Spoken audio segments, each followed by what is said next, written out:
Welcome back to TMZ Sports. I'm your host, Mojo Muhtadi, joined today by the man himself, AEW superstar, Orange Cassidy. Orange, how we doing today, my friend? I'm still here. I'm doing what I'm doing. How is it possible you look just as big through a Zoom call as you do in real life? Brother, I love this. I'm getting put over. Usually I have to put everybody over. I forgot what it's like to be put over. So I like where this one's headed already. This is going to be a lot of fun. Bro, let's dive right in, man. You are on the run of a lifetime, absolutely dominating the scene right now. You got a big one this weekend, right? AEW Full Gear. You are the main event against Jon Moxley for the title, for all the marbles, my man. You've had a hell of a run on AEW. A lot of beatings you've been taking too, man. It has been physical out there, not for the faint of heart. How's the body feeling? How's your mind feeling ahead of this matchup? I'm feeling my body is as good as it's going to be. I think this past Wednesday on Dynamite, I wrestled Wheeler Yuta, a person that I helped train, who then turned his back on me and tries to hurt me whenever he can. He did some damage to my neck, but I feel pretty good. Uh, I feel as good as I'm going to be physically. Mentally, I feel that when you wrestle someone like Jon Moxley, uh, he is very violent. He is very physical, but he also plays mind games better than anybody else that I have ever wrestled. And I usually take pride on using my mind because uh, obviously I'm not the biggest guy out there. I'm not the tallest guy. I know how big I was always going to get. I knew how much I was always going to weigh. I wasn't going to grow any taller. So I needed to use my brain more than anything. And I usually have that advantage most of the time. But with Jon Moxley, I don't know what he's going to be doing. And um, so I'm kind of uh, right now working on my mental game than anything physical going into tomorrow. Yeah, I mean, you said it. Violent is probably the best word you can say. I mean, that's how he works. That's how his style is. It's usually a lot of blood. I mean, and he's made his intentions very clear. It is an AEW takeover. He wants to run the show, flip the script, do everything differently. I mean, as a guy who's been with AEW from the start, from the get-go, you have been one of the flag bearers of the company. I mean, what would a win against Moxley do, not only for yourself, but the direction of the company as a whole? Yeah, I just want to say right now these are some of the best questions I've gotten all day, so I appreciate you very much. I'm gonna try to put you over every 5 minutes, if that's okay. Uh, the You said it the best in the question was, uh, the AEW World Championship, and in any promotion, that the World Championship is the symbol of that promotion or that company, and it represents what uh, that company is. I think uh, the way Moxley is going about his business right now, and he wants to kind of like burn AEW down to build it back up, and I don't think anybody needs to be suffocated with a plastic bag in order to make change.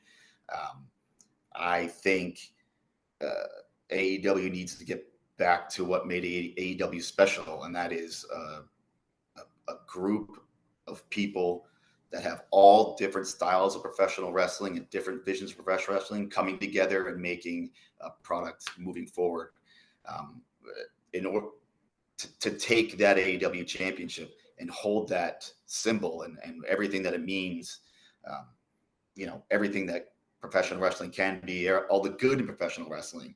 In order to and to have that, um, I'm very ready and willing to accept the responsibility that carries, and I will do what any good champion does, and that's wrestle whoever, wherever, whenever, and show and bring it back to what AEW has always been about, and that's professional wrestling.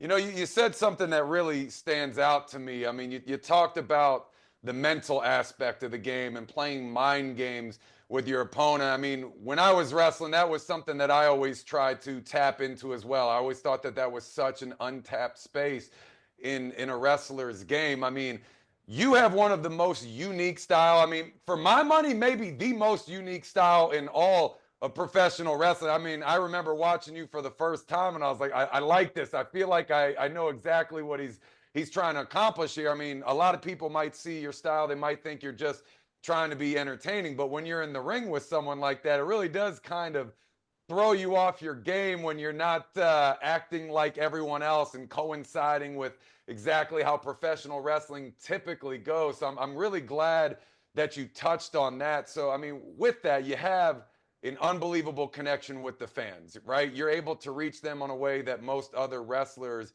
cannot. What's your long-term vision with AEW? How do the fans coincide with that? What's the end game here? Well, I want to say something first, but because of what you just said, of like you said when you watch, you understood that, you feel that.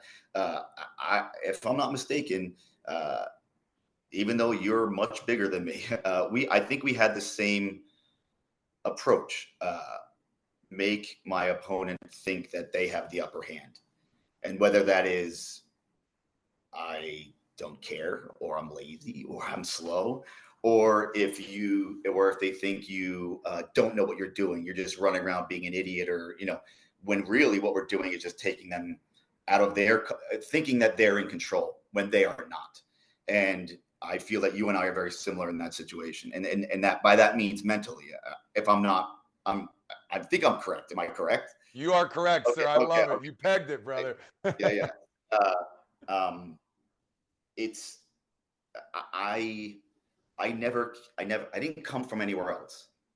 I said something in a promo a couple weeks ago where I said um, Jon Moxley doesn't need AEW, and it's because Jon Moxley became a superstar elsewhere. He became he rose to fame and popularity in WWE. He wrestled in New Japan. He made a name for himself other places. Me, I made myself and my name in AEW, and I was there from the very beginning. I think fans connect with that, especially early beginning AEW fans, because I was kind of like their guy, right? Like, oh, you don't know who Orange Cassidy is? Well, let me show you. That's like, um, I feel that they take a lot of ownership over me and my where I have gone these past 5 years, and they deservedly deserve all the ownership, because if it wasn't for them, I would not be in the situation I am now. They are pretty much going through the journey with me. It's kind of like I'm kind of like their like I am the player in the video game that you play as going through like the NBA or something like that. Like, because like they are going through this with me, and um, I I'm just very very grateful and fortunate and lucky that AEW does exist to give fans an opportunity to go on this ride with me in this journey. And this is because what I'm doing has never been done before, right? Like stylistically and everything. And um, I I'm just very very grateful that these fans are willing to go along with it and give it a shot. Well, brother, the fans are excited. I mean, as a friend, I'm very excited about this. I can't wait. I got to ask you one more question before I let you go. I know you're very busy. I read something about you and it was cracking me up, man. You get a lot of comparisons to Ryan Gosling in the movie Drive, which, first of all, I love that movie. Second of all, I love Ryan Gosling, not because of, any of his recent hits. I mean, his career took off mostly because of his appearance in the movie Remember the Titans. I went to TC Williams. I was there when the movie came out. Even though he was a total liability at cornerback for us, that's neither here nor there. Dude, people don't talk about that. He was a liability. People do not talk about that enough. Total liability. at corner. But I got to ask, man, I mean, you got the chops, brother. Very entertaining. Acting potentially something you want to get into after wrestling, simultaneously with wrestling. Do you have any out of the ring kind of hobbies that we might see you partake in years to come? I would, yeah, for sure. I'll act, whatever. That's fine. It feels like I'll figure it out. No, that'd be, yeah, for sure. Of course, I'd love to do something like that. When people compare me to Ryan Gosling, let me tell you a quick little story. I was wrestling on a independent show. I think it was down in Texas. I don't know exactly where it was. There's like 50 people in the crowd, and they didn't know who I was. They could care less. I come out. All right, they're kind of getting. I walk around the ring to get in the ring, and some like kid was like, "Oh yeah, here's this guy. He looks like Ryan Gosling," and I'm like, "That is the best compliment anybody could ever get." Like the idea that I look like Ryan Gosling is like, "Oh, thank you, thank you." Yeah, no, I don't know what I'm gonna. I don't have any hobbies outside of wrestling. Like sleep, is that a good hobby? I love sleep. Sleep's great. Yeah, no, but the Ryan Gosling thing when the movie Barbie came out, and they had all this like my Twitter was blowing up with like, look, it's Orange Cassidy in the movie. I was like, yeah, I wish I was next to Margot Robbie in that movie. Yeah, Yeah, please really. put me in the sequel. There it is, brother. Well, hey, we all wish you the best of luck this weekend, sir. It's going to be awesome. Check out our guy, Orange Cassidy, in the main event this weekend. We'll catch up with you soon, my friend. Thanks, dude.